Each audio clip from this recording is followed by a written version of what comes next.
ustedes se preguntarán por qué me puse serio y porque no se puede hablar de deber tanta plata y estar muy contento, evidentemente. Hemos invitado, para hablar de los bonos argentinos impagos, a la doctora María Gabriela Grigioni, que es abogada, asesora jurídica, especialista en mercado de capitales, finanzas corporativas, sociedades de derecho comercial, y es socia del estudio Pérez Alati, Grondona, Benítez, Arntzen y Martínez de Ojijo. Cuenta con una solidísima trayectoria profesional en el ámbito del mercado de capitales y finanzas corporativas al más alto nivel, nacional e internacional. Y me acompaña Mae. Hola, Mae. Buenas noches, ¿cómo estás, Ricardo? Doctora Grigioni, gracias por estar con nosotros. La hemos convocado como una de las especialistas más reconocidas del país para que nos haga un diagnóstico técnico, no opiniones, sino un diagnóstico técnico de qué ha pasado, dónde estamos, qué puede pasar desde el punto de vista jurídico. Estamos hablando de los bonos impagos de la deuda argentina y le pediríamos, si usted es tan amable, que nos cuente qué pasó desde el 2001 hasta ahora. Bueno, en primer lugar, muy agradecida por la invitación. Quiero aclararle que no soy la especialista, soy especialista en mercado de capitales, sustancialmente en áreas de compañías privadas, de reestructuraciones privadas, pero perfectamente uno puede hacer un paralelo con lo que ha sido la reestructuración de la deuda pública, y en tal sentido, bueno, mi experiencia desde el lado de la empresa privada puede servir para analizar, como usted dice, desde un punto de vista técnico, lo que ha ocurrido. Bueno, tenemos que remontarnos al año 2001, en donde el Estado Nacional lo que hizo básicamente fue a toda la deuda existente en ese momento, canjearla por los denominados préstamos garantizados.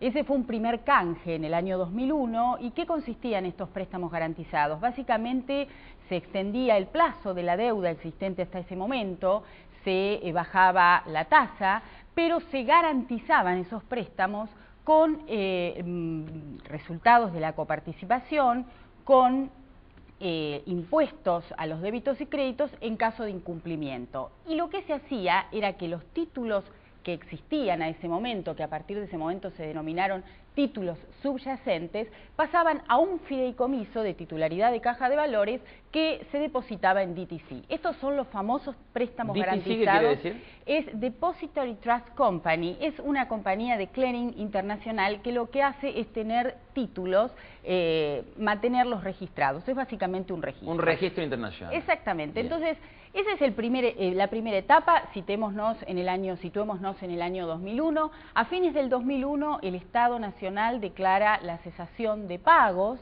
Fue el default más grande de toda la historia del planeta Tierra que se tenga registro, ¿no? Pero, bueno, es un temita, ¿no? Lo deben tener en cuenta en el planeta Tierra, digo, realmente, se deben haber enterado, va. Entre 80.000 y 100.000 millones de dólares, realmente es un default importante, pero lo importante es que cuando se resuelve el default el 31 de diciembre del 2001, se hace por un año y después se va prorrogando al 2002, al 2003, y es finalmente en el presupuesto para el año 2005, en el año 2004, en donde se reconoce que se reconocía precisamente la cesación de todos los pagos de intereses y capital hasta que la deuda argentina sea totalmente reestructurada. Es decir, ya se dejaba de prorrogar y se daba un momento, que era el momento de la reestructuración de la deuda, con lo cual reestructurar la deuda para el gobierno argentino era algo perentorio para dejar de estar en default.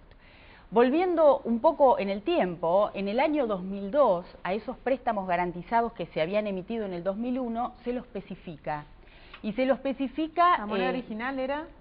Eran en dólares, claro. Pero ahora pasaban a estar especificados. En pesos, seguro. Se les da la opción de especificarlo porque recordemos que en el año 2002 el gobierno dispone la especificación. Gabriela, ¿se lo especifica a todos, inclusive a los extranjeros? Es decir, a cualquiera que tuviera esos bonos.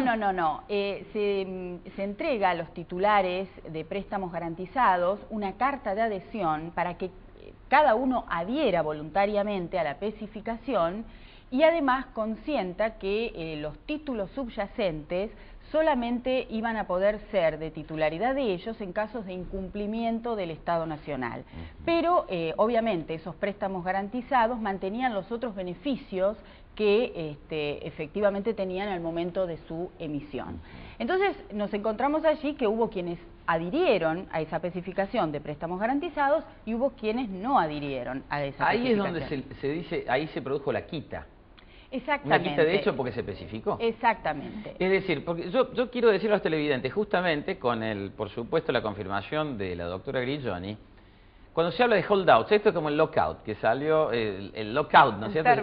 Yo me reí, es fantástico, yo lo felicito, le mando un beso, un cariño enorme a todo el planeta Tierra.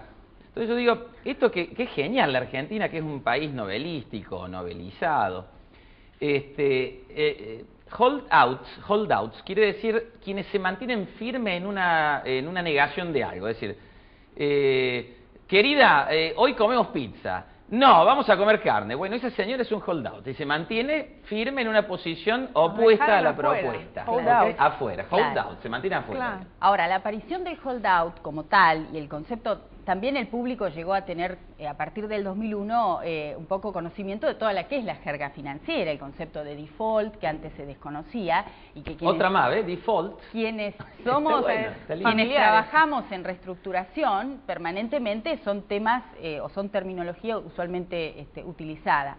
Pero lo que les decía... Perdón. Gabriela, ahí se producen los holdouts, hay un 20-25% que dice Claro, no aceptamos esta pero propuesta. esa no es la gran aparición de los holdouts, perdón. Esto ocurre recién en el año 2004, cuando el Gobierno Nacional propone el megacanje. Es decir, como sabía que, recordemos esa ley de presupuesto que decía que el Estado Nacional iba a estar en default hasta tanto finalizara la reestructuración integral de su deuda, era una deuda pendiente para el Estado Nacional proponer una reestructuración global. Y esta sí es la reestructuración global que el gobierno propone y obviamente comprende un megacanje, el denominado megacanje, con 150 millones de títulos que había hecho la Argentina, y estos 150 millones de títulos van a ser canjeados por 3 títulos que el gobierno emite en el año 2005 cuando finaliza el canje, que son el PAR, el bono PAR 2038, el bono Discount 2033 y el Quasi PAR 2045. Nos quedan 30 segundos para cerrar el primer bloque. Sí. Es bastante complicadito, ¿no? Porque de 150 millones de títulos, de un montón de... Bueno, terminamos. 3 títulos, hay gente que no la acepta. Correctamente. Esa gente que no la acepta, para ¿Cuánto fue el dar datos, porcentaje? 76% de adhesión tuvo la adhesión general del propuesta. canje y, bueno, obviamente saca las conclusiones, el 24% restante, ¿Cuánta esos son plata los holdouts. significa ese 25% más o menos? ¿Es el 25% de cuánto? Y ¿De 100.000 millones de dólares? De 80, más o menos la adhesión representaron 64.000 millones de dólares. O sea que el monto total de la deuda dijimos que estaba entre 80 y 100.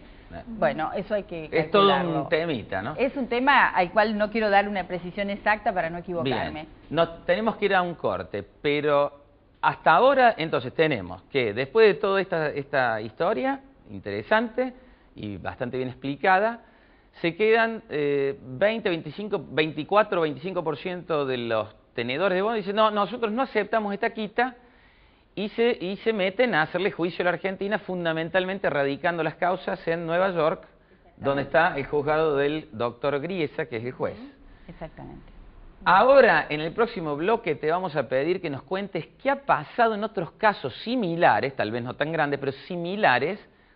¿Qué sucedió? Que nos cuente lo que se llama la jurisprudencia, lo que los jueces han dicho. Después del corte de clase ejecutiva.